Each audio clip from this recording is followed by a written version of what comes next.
ಮುಂಗಾರು ಅಧಿವೇಶನದಲ್ಲಿ ಸರ್ಕಾರದ ವಿರುದ್ಧ ಬಿಜೆಪಿ ಫೇಲ್ಯೂರ್ ಆಗಿದೆ ಅನ್ನುವಂತಹ ಮಾತುಗಳು ಕೂಡ ಇದೀಗ ಕೇಳಿ ಬರ್ತಾ ಇದೆ. ಸರ್ಕಾರಕ್ಕೆ ಚಾಟಿ ಬೀಸುವಲ್ಲಿ ವಿಪಕ್ಷಗಳು ವಿಫಲವಾಗಿವೆ. ಸರ್ಕಾರದ ವಿರುದ್ಧ ಸಾಲು ಸಾಲು ಆರೋಪಗಳು ಕೂಡ ಇದ್ರೂ ವಿಪಕ್ಷಗಳು ಸದ್ದು ಮಾಡದೆ ಸೈಲೆಂಟ್ ಆಗಿದ್ವು. ಅದರಲ್ಲಿ ಬಿಜೆಪಿ ಹಾಗೂ ಜೆಡಿಎಸ್ ನಡುವಿನ ಸಮನ್ವಯ ಕೊರತೆ ಎದ್ದು ಕಾಣಿಸ್ತಾ ಇತ್ತು. ಮತ್ತೆ ಒಗ್ಗಟ್ಟಿನ ಹೋರಾಟ ನಡೆಸುವಲ್ಲಿ ವಿಪಕ್ಷಗಳ ವೈಫಲ್ಯಗಳು ಕೂಡ ಕಂಡು ಬಂದಿವೆ. ಸದನದಲ್ಲಿ ಬಿಜೆಪಿ ಮತ್ತು ಜೆಡಿಎಸ್ನ ಹಿರಿಯ ನಾಯಕರ ಅನುಪಸ್ಥಿತಿಯಿಂದ ಸಿಎಂ ಸಿದ್ದರಾಮಯ್ಯ, ಅಶೋಕ್ ಹಾಗೂ ಸುರೇಶ್ ಬಾಯನ್ನು ಮುಚ್ಚಿಸಿದ್ದಾರೆ. ಇದೇ ವೇಳೆ ಸರ್ಕಾರ ಪ್ರಮುಖ ವಿಧೇಯಕಗಳನ್ನು ಕೂಡ ಪಾಸ್ ಮಾಡಿಕೊಂಡಿದೆ.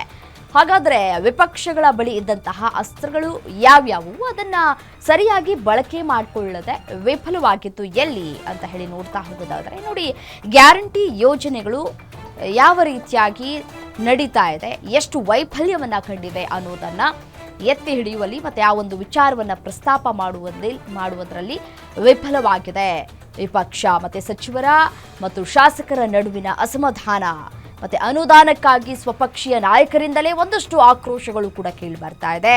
ಮತ್ತು ಕೆಲ ಸಚಿವರ ಇಲಾಖೆಯಲ್ಲಿನ ಅಕ್ರಮ ಭ್ರಷ್ಟಾಚಾರ ವಿಚಾರವನ್ನು ಪ್ರಸ್ತಾಪ ಮಾಡುವಲ್ಲಿ ವಿಫಲವಾಗಿವೆ ವಿಪಕ್ಷಗಳು. ಕಾಲ್ತುಳಿತದಲ್ಲಿ ಆರ್ಸಿಬಿ ಅಭಿಮಾನಿಗಳ ಸಾವಾಗಿದೆ. ಆ ಒಂದು ವಿಚಾರವನ್ನ ಕೂಡ ಆ ಒಂದು ಅಸ್ತ್ರವನ್ನ ಬಳಕೆ ಮಾಡಿಕೊಳ್ಳುವಲ್ಲೂ ಕೂಡ ವಿಫಲವಾಗಿದ್ದಾರೆ. ಮತ್ತೆ ಧರ್ಮಸ್ಥಳ ಕೇಸ್ಗೆ ತಾರ್ಕಿಕ ಅಂತ್ಯ ಸಿಗದೆ ಇರೋದು ಕೂಡ ಬಹಳ ಪ್ರಾಮುಖ್ಯತೆಯನ್ನು ಕೂಡ ಪಡೆದುಕೊಂಡಿತ್ತು. ಅದರಲ್ಲೂ ಕೂಡ ವಿಫಲವಾಗಿದೆ ವಿಪಕ್ಷಗಳು.